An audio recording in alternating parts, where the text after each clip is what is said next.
Welcome to The Explainer. And today, oh man, we're pulling back the curtain on something special. A first look at the world of the upcoming novel, Atlantis Rising.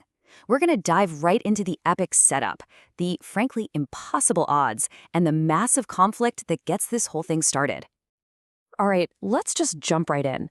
The whole story kicks off with this line, spoken at this, well, monumental gathering of gods up on Mount Olympus.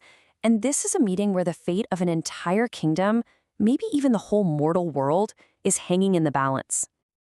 So who's at this meeting? You really need to get this. We are talking about two of the most powerful pantheons ever, the Olympians and the Anunnaki. And they're not just having tea, they're about to forge an alliance that is, well, frankly, it's terrifying. So you've got the heavy hitters, right? You've got Zeus and his Olympians and Anu and his Anunnaki. And why are they all here? To talk about Atlantis. Now, this is a kingdom whose royal family literally has blood from both sides, connecting these two pantheons. But let me tell you, this is no family reunion. It's a super tense negotiation. The real issue? The gods think Atlantis has gotten a little too powerful, a little too proud, and they want to put them back in their place. And this is where it gets really juicy. Look at the egos in the room. It's just incredible. You've got Poseidon, who wants to merge all the gods' power to crush anyone who steps out of line, including Atlantis. Then there's Tiamat, who's like, yeah, I'm in, but only if we do it my way. Then you have Kingu, who's basically arguing they should just grab some popcorn and watch Atlantis fail for fun. And my absolute favorite, Hades and Nergal already arguing over who gets which souls after the inevitable massacre. The nerve. So after all that bickering, what's the bottom line? They actually come to a decision, and it's a big one.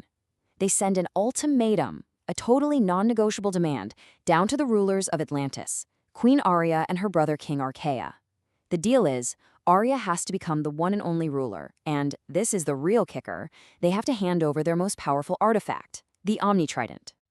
And they're not giving them a lot of time to think about it either. Hermes, the messenger god, zips down and delivers the message with a really tight deadline. 3 lunar cycles. That's about 3 months. Comply or face?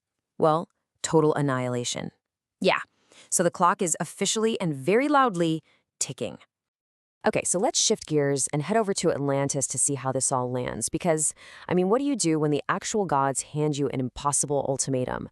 The royal siblings Arya and Archaea have to make a choice, and it's a choice that is absolutely going to seal their kingdom's fate. So what's their choice? Do they bow down? Nope. Defiance. Queen Arya just lays it out perfectly. She's like, this isn't a negotiation. This is them putting a leash on us. They see it as the first step to becoming slaves. So they choose to fight for their freedom, putting their kingdom's independence above, well, everything, even their own lives. But here's the thing. Their decision to stand up and fight back, it's not just about pride, not at all. It's rooted in a secret so completely bizarre, so out there, that it could only exist in a world filled with gods and magic. And this isn't some dusty old secret either. It gets blown wide open by Hermes himself, and when it comes out, it just shatters the foundation of their entire family. It forces them to deal with their past in probably the most unexpected way you can imagine. Now, to really get your head around this wild twist, you first have to understand reincarnation. Because in this world, it's not just a belief, it's a fundamental part of how magic works. It can be a second chance for a soul, or, as you're about to see, it can be a very, very strange kind of punishment. Okay, get ready for this. The big secret? Their father, the former King Archaeus, the guy who betrayed his entire family, he's been right there with them this whole time, reincarnated as the palace cat, a cat named Midnight. No, I'm not kidding. You heard me right. Their dad is the cat. So this absolutely bonkers revelation kicks off an equally bonkers plan. Their father's spirit starts communicating with them, telepathically, from the cat, warning them about the gods and offering to help. But to bring him back to his human form, they need to do 2 things.